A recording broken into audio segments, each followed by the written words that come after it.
While we're in lockdown, councillors are still working from home, and I'm still working on the transport agenda for the group of Green councillors in Edinburgh.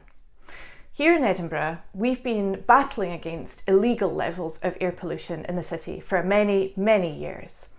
The council has an air quality management plan, which is mandated by law because we've been breaching safe levels in the worst hit areas. Before the lockdown, I highlighted in committee that our air quality management plan is an outrageous 12 years old and it has to be updated. Air quality is a serious health issue, which causes hundreds of premature deaths every year. If you know anyone with conditions such as asthma, lung diseases and heart conditions, then you will know how seriously they take air pollution. We also now know that COVID-19 may be worsened by air pollution, and so it remains an important subject that I'm still campaigning on during the lockdown. This week we have had some good news and some bad news. The good news is that air quality is currently very good right now as a result of lower traffic levels, reducing vehicle emissions, and the reduction in construction and other industrial work that generates particulate matter.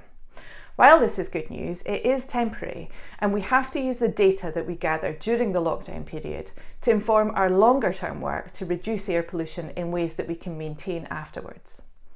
The bad news is, unfortunately, the Scottish Government is putting on hold some of the programme of government, including issuing the guidance on low emission zone regulations, which we had been anticipating later this year.